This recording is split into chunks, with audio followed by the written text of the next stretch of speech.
Well, welcome to this creative exercise. Thank you, Dr. McDougall, for allowing us to express ourselves with these wonderful, wonderful portraits of how we see sin. My name is Carrie Ann. I'm a first-year MDiv student, and just wanted to bring your attention to my creative self, which it's not artistic. But here I have sin. So I did a combination of the text that we've written, but then also thinking just how sin has evolved throughout my life. And Atlanta is considered a sinful city with a lot of the activities that people say happen here. I'll just put it that when I was moving here as a single person, I was cautioned that my options were few because, men here tend to either prefer other men or prefer both male and female. And so this was not even asking anyone for their thoughts on my personal life. So I put Atlanta there because, and it's in red, which red sometimes deviates in. I put Atlanta there because the city itself has been considered to be one that is filled with sin. A picture of myself in the middle. Now, you love instead of love you was taken from a lot of the themes that some of the writers had, in that women lack self-love. And so we often love, which is you love, we love others, as opposed to loving ourselves. And so that's one of the concerns or issues underlying why we have not been able to break some of the cycles that we face. And then I have here the grindhouse, which is just a symbol of sexualism for how women can be seen. Thank you, Dr. McDougall, again. Money, the love of money, can be sinful. Envy, I have here, and then just idols, if you worship multiple idols. And then on this side, where you would not think of liberation as sinful, but as you read the text and the things that we attempt to do as women, as feminists, as womanists, can be looked at as being sinful or evil ways of changing a patriarchal narrative. So I have a symbol here of a black woman with a sign of liberation.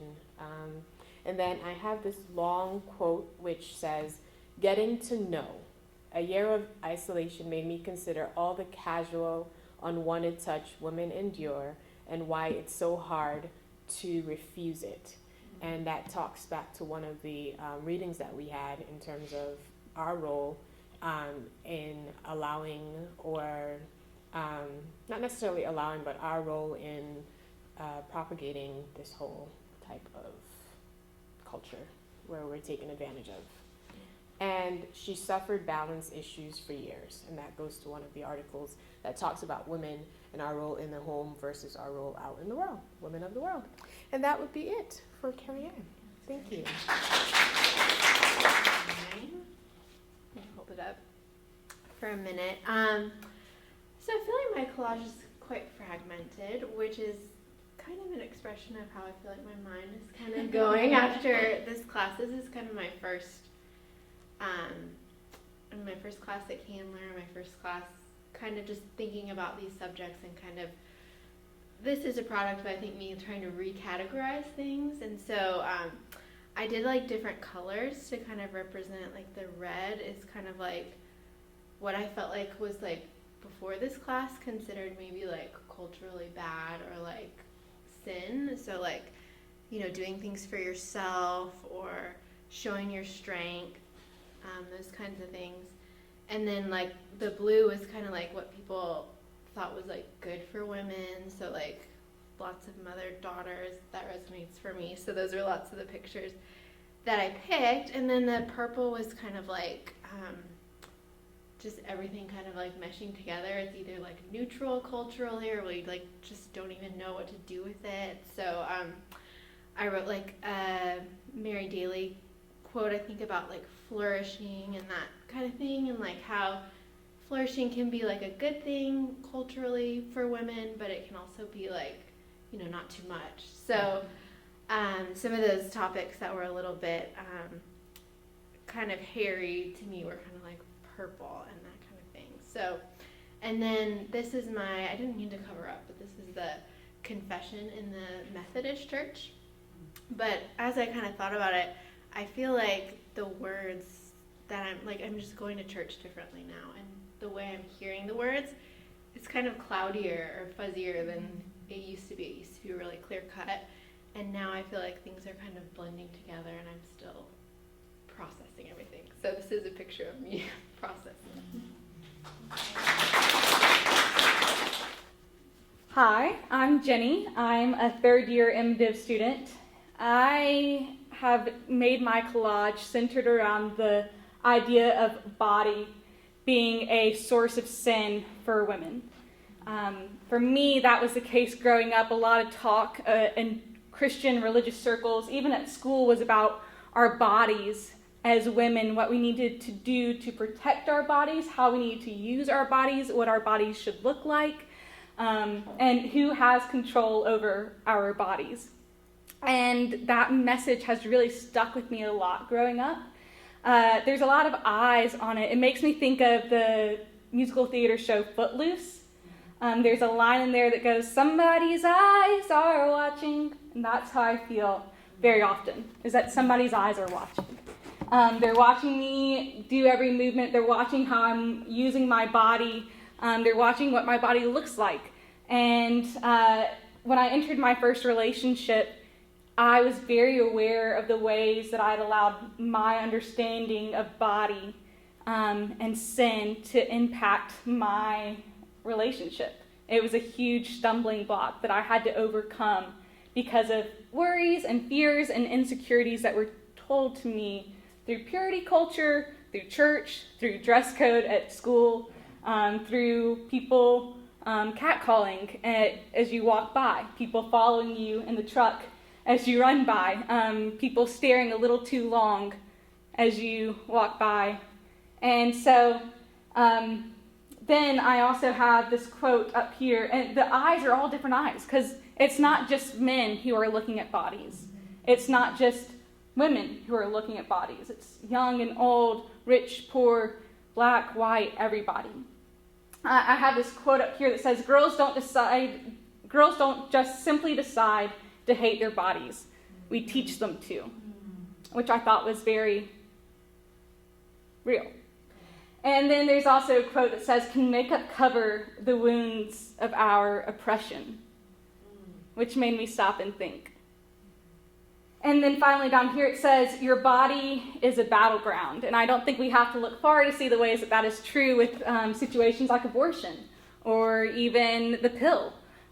Ways that we are denied adequate health care, or we are forced to receive health care that we don't want to receive. Our body is a battleground. And for me, it goes even a step further. I have chronic illnesses. And so my illnesses have deeply affected my body and my understanding of body. So adding that all into the mix, my body really is a battleground. People telling me things that I'm not doing enough with my body or I'm doing too little of. And so the way that I've been kind of processing through that over the last couple of years has been through the whole idea of the resurrection of the body. And that has been the source of grace and comfort and healing in my life. And I saw these quotes from the riot. I don't know anything about that, but it's a feminist website that I found some of these quotes on. It says, "The resurrection of the body, I fight back.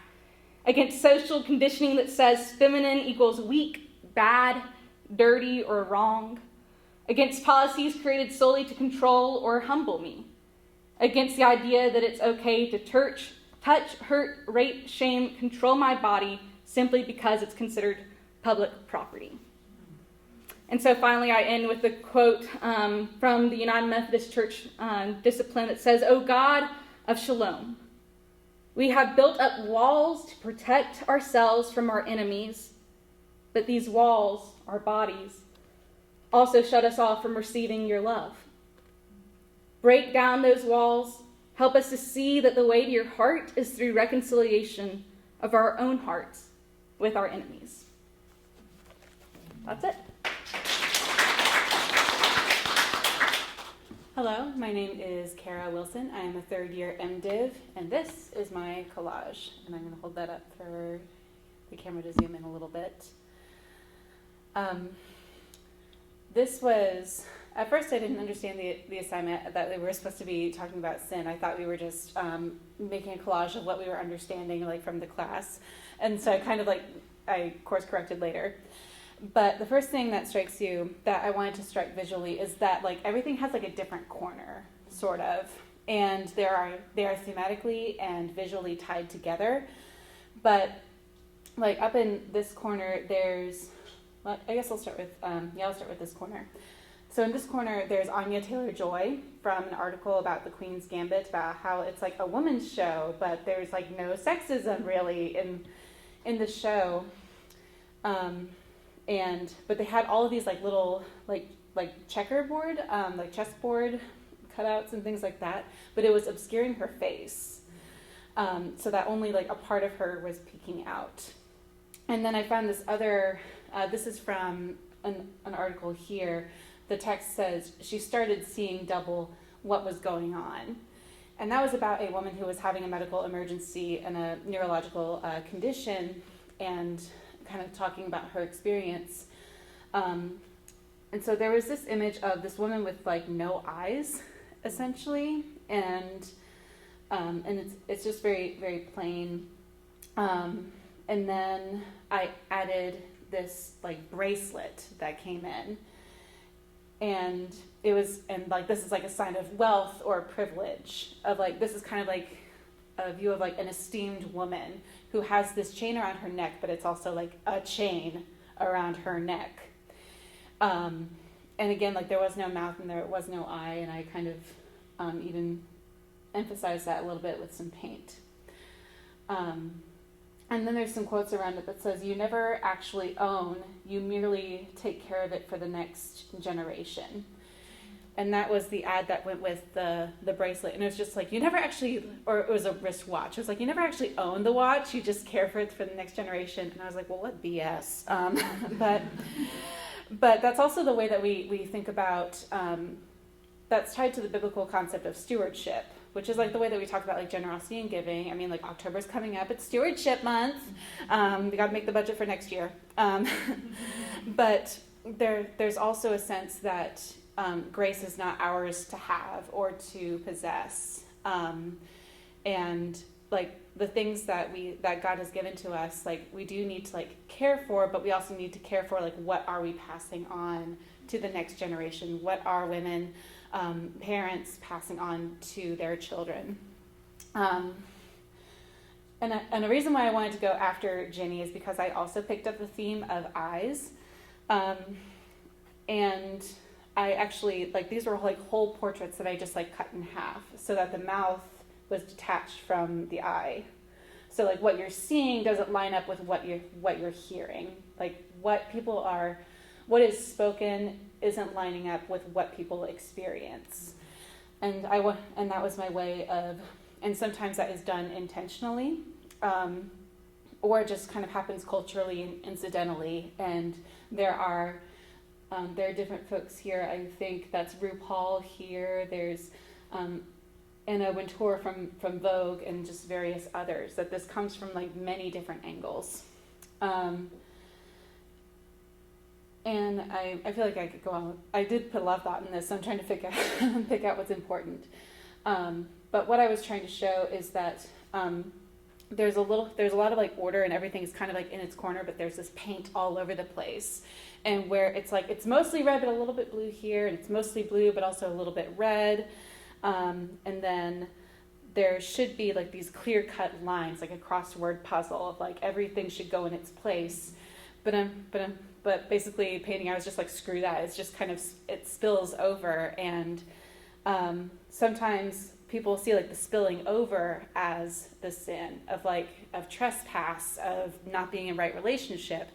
But I think that it's more that of the cutting and those straight lines that can perpetuate and create those systems of sin or evil, in the words of Mary Potter Engel, that we see today. So the straight lines, the systemic the structural and the kind of like freewheeling, that sin is here around us, and it is also in her, like all of it, and that's attached to. So that's my collage, and thank you for listening. My name is Katie Dean. I'm a third-year MDiv student. Hold that up for a second. There seems to be a theme here, because I also framed mine around body and sexuality. Not specifically eyes, but the picture that I chose was taken at Atlanta Pride Parade 2 years ago, and that's kind of what kickstarted this idea of not only different sexualities and genders, but what it means to have like a sexual life and a body and to use your body. And first, my idea of sin growing up is, in order to avoid sin, you have to avoid being your genuine self. You can't lean into those desires of anything. You can't change anything about yourself. And so I picked a quote that says, whoever she wants to be, and we're denied that. And then my background is cut in half, but these two together, the pink, it says the word face. Whether that means we have to cover up our faces, or how makeup impacts how people see us. To me, growing up, changing something about your body was sinful. Whether that means wearing makeup, whether that means dyeing your hair, or getting tattoos or piercings. I've done all of those except dye my hair. I don't know what that says about me and sin, but and so this idea of denying your identity, of what it means to show the world who you are, whether that's with your voice or color on yourself, just that denial of self. And I used words, I didn't use pictures. I also put one that says, start smiling. Yeah, that speaks for itself. And the idea of this fear, of this constant fear of running away from sin, of being drawn into sin causes you fear, of you're afraid to be drawn into sin. And there's quotes, I'm not going to read all of them, but there's a poem about running away, and it's not just, it's in context, it's running away from like a man, a perpetrator. But I also viewed it as this idea of running away from sin and running to grace, running to something else, running to something good. And then there's another quote, it's short, so I'll read it. It says, "My friend and I were both 12, our bodies simmering with new hormones." And again, going back to that idea of sexuality and sin. And then this idea of silence, I'll close it with this one. Gripping each other's arms, the girls stood motionless and unsure, staring in silent wonder. So the silence around sin, and then this silence around grace, of how do we move from sin to grace.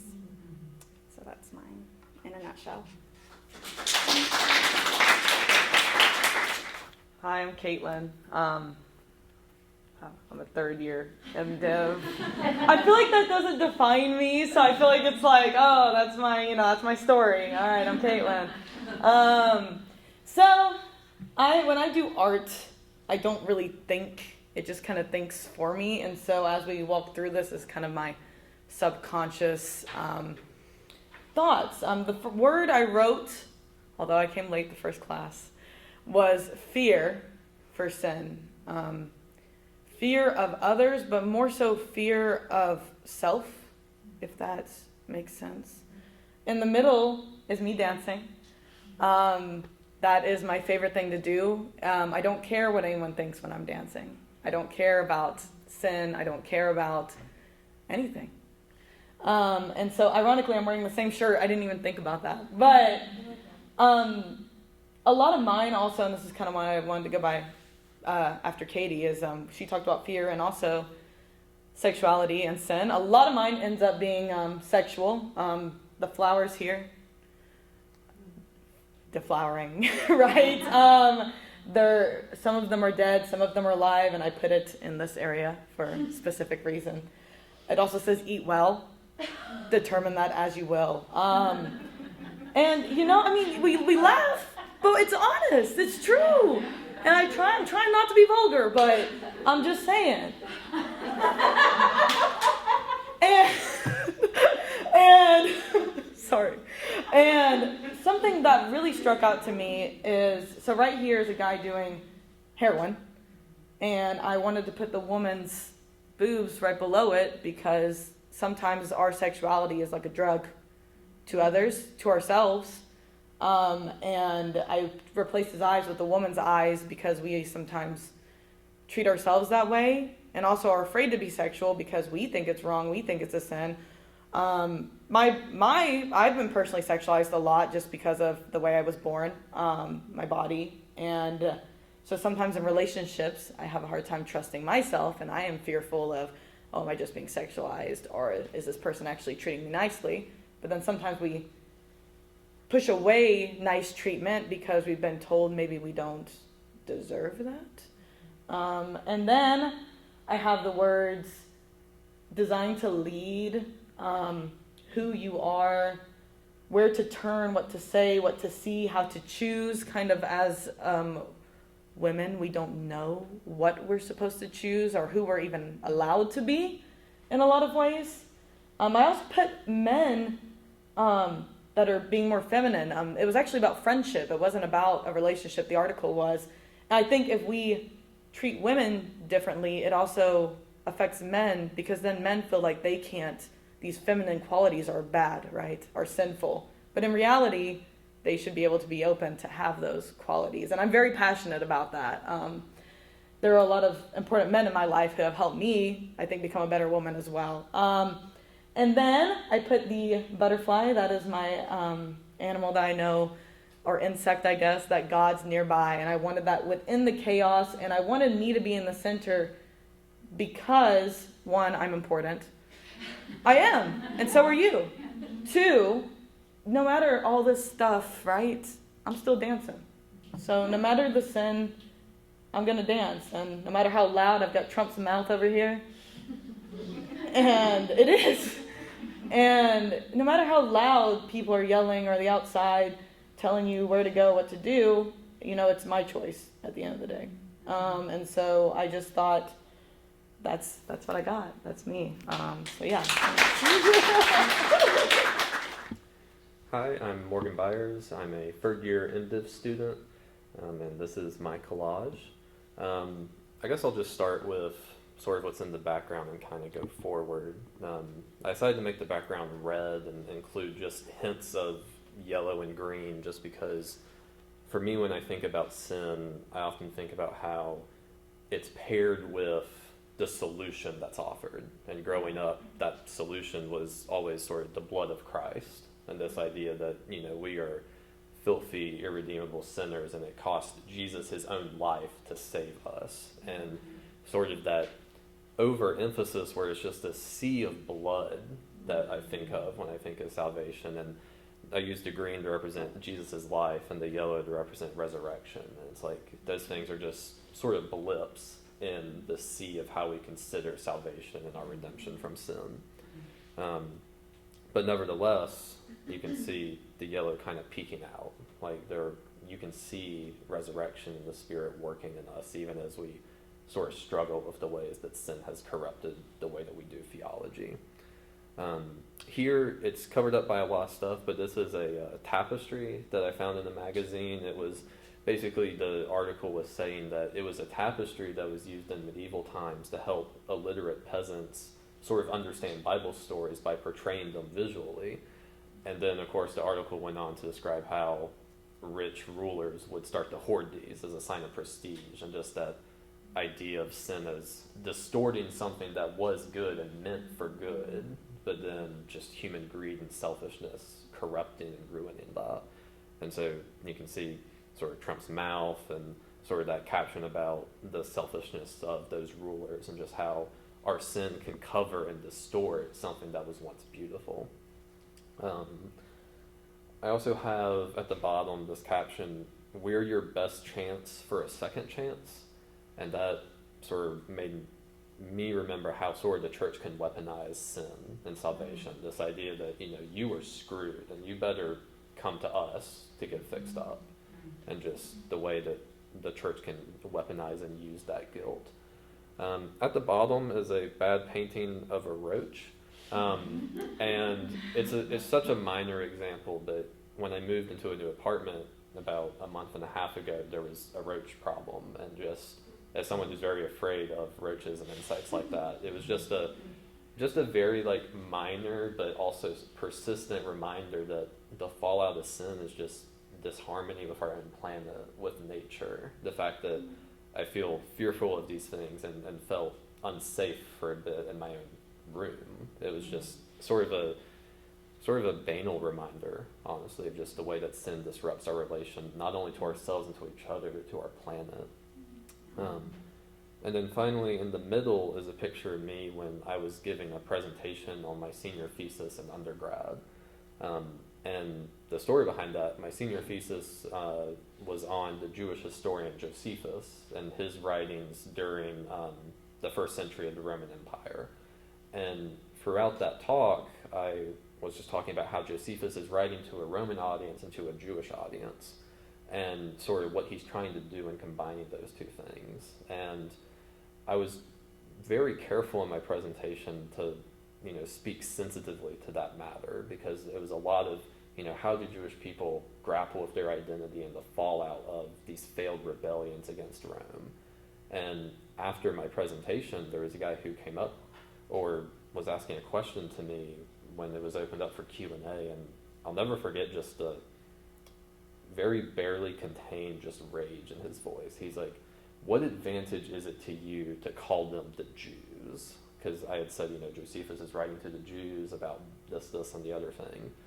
And to him, all he could see was just me as this, white Gentile person just talking about the Jews and sort of putting them under a microscope, as history has done to them so often. And it was just a reminder to me that as careful as I was to avoid that, just by virtue of who I am, that's going to come forth in some people's minds, those echoes of evil and sin and the ways that people have been towards Jews. It came out for him in that moment. And so for me, it leaves this question mark of, trying to combine all these different little aspects of theology and salvation, and sort of, can I do that? Will my identity, will the things that make me who I am be useful when I'm speaking? What will people hear when I speak? Will they see it as genuine good news, or will it just bring up memories and echoes that just further traumatize them? And so when I think of sin as participating as the only man in this class, and just understanding who I am in all of this, just trying to keep that in mind so that when I do speak, it truly is good news for people and for myself. So that's all I've got. Hello everyone, my name is Cerise Barton and I am a second year MDiv student. My collage, similar to Morgan's, I started first with what do I envision as the color of sin, and my unique social location has been brought up to understand it's a contrast of black to white, dark to light. Make me white as snow, and in our bodies, what that's taught me over my lifetime of trying to understand how then Christ could ever make me white. And so there's the color of obviously red, and I have this little area of gray, which is more like the sanctification process of that. So in color and body, it starts with that as far as a contrast, and then it also talks about the theology side behind where we are. I think somebody used the term dirt on our first day, and it was the first time I've ever really thought about a different color, a different context, a different feeling of what sin could be pictured as. I really appreciated that, but I still stuck with my colors that I had. So It goes that way. And then on top of it, it's essentially just in a big intersection. If I have to sit and think about what I think of sin, I had a list growing up. I was taught that it was these certain things that you did with yourself or with others, and that then is sin. And so I always knew it as up here at the top, it has like this God's hand, God's wrath on the earth. That was my understanding of theology until I became a Christian. And so I learned all that at this amazing school right here, St. Therese Academy in Seattle, Washington. And that is both a place of nurturing and basketball and all the fun things that you're supposed to learn as an elementary student, but also the place where I learned so much of what to do, what not to do, and that how wrong you are, and so therefore just follow these rules. And I didn't have a personal relationship with Christ until 2010. There was part of this here going in this direction that I think I included. I think these might be from Barbara Brown Taylor. I think I told you last week I cut the person out, so I don't know whose quotes they are. But this one just basically says, I was a miserable sinner who was not worthy to gather up the crumbs under God's table. And in contrast, learning now that sin being the existential state of distance from God, and sins, as in plural, being the willful human choices that maintain that distance. Both of those quotes still kind of encompass this me trying to understand the distance then from God. Let me think. I'll cover this one last. I'll say that as I became Christian in the spaces that I was in, the church that I have recently left, obviously, because I'm no longer there, joining in 2010 was my, where I learned Christianity, where I learned discipleship, where I learned to become a member, start serving, leading, and then went into being their children and youth pastor and administrative pastor there. So I've learned a lot of theology in the context of a building. And so this is the first opportunity, I think, for me to really understand the pieces that make that up and choose what pieces I actually want to make on my collage. So this has been kind of a really good identity exercise for myself. With that is this idea of the women's body, which for me, it went from this idea of exploitation to empowerment. This is just a picture from like a magazine about like Hanes, but it was the idea that women are also in this competition with each other, how we judge each other ourselves, and how our shape, possibly our color and our biology is even looked at as sin. And I think it goes from disorder essentially to this idea of being holistic or having agency. And I think the last one to talk about on here, because there's so many different things, would be what I have here is a little picture of what his name is Anthony Parrish. He's not my father biologically, but he's Pops. And Pops came into my life specifically to help me get introduced to Christianity at a very pivotal point. And I think it is learning that faith wasn't just in the building, it was how you lived it out, was very important in this life intersection of mine. And I would just say that I'm still learning the puzzle pieces of how sin, salvation, and grace fit together. We've talked about what sin is possibly, but our ideas for salvation and how to live in the body and as a human kind of make it a little hard to figure out which ones to do. So that's me. My name is Tammy. I am a THM student. I feel like you, that's not my definition. I have been so humbled and impressed with your vulnerability in talking about all this stuff. I was a little more theological and less, more, not surface and stuff, but I'm not real good at being vulnerable. So this is me and my grandson. We're in the center of a continuum of words that bombard us, that start from evil to good. The center is the gray area where the words are defined more by intent than they are by what they are. So they're not either good or bad. They're based on intent. What was your intent makes them good or bad. And we're trapped in these words. I've got, I've been studying for 3 years. I read.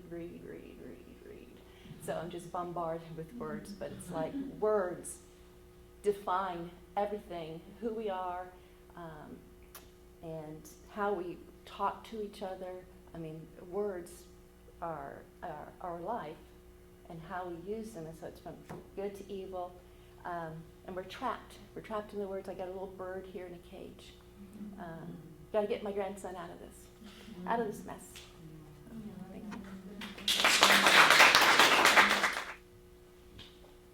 Okay, this is my collage, and I'll start with a picture because that's what I picked first.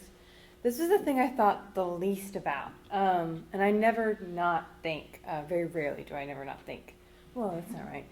Very rarely do I not think about something, but when Professor McDougall said, just bring a picture of yourself, I just immediately thought of this picture and I brought it. So this is a picture of me. I was probably almost 2 years old, in front of a nativity, and I remember this was a nativity that was put up across the street from our house that we lived in. I have a very confused baby look on my face. And it kind of just like everything else kind of came from this picture. But my background is brown because I was the one who said dirty with sin. And so I wanted to like kind of emulate that. And then this is my favorite part of the collage. These women are all depictions of Mary. And so I had like an old book of like illustrations and they're all depictions of Mary, and so I cut them all out and watercolored them. And I situated them to be like looking down at baby me, because I also wanted, in contrast to some of the quotes that I have on this collage.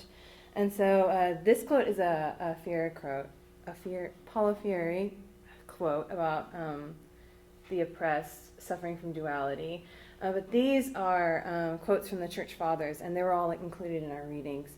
And this one is about witchcraft and the Inquisitors. But this one is from Thomas Aquinas. Only as regards nature and the individual is the female something defective and misbegotten. And he goes on. And then this is Tertullian. You are the devil's gateway. You are the unsealer, that forbidden tree. You are the first deserter of the divine law.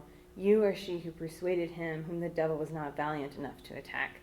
You destroyed so easily God's image, man. On account of your desert, that is death, even the Son of God had to die. And so I just wanted to put those in contrast and conversation with this picture of me as a child in the Nativity. And Mary, who it's because of her that Christ came to earth. It is through a woman that God became, on earth. And so in Tertullian's view, it's because of a woman he had to die, but he also got to be here because of a woman. And then over here, these are also Mary, but I put them kind of separate in the Trinitarian kind of form. And this is an illustration from William Blake for his poem, The Tiger. And this is a poem that Mary Daly quoted in her very first page of her book. And so I have that poem here, and I included it because this poem really is striking in that it's using the image of a tiger, of this very fearsome, dangerous creature, and to ask how could such a dangerous creature exist? How could God create such a creature? Is the same creator who created the lamb, did that creator still create the tiger?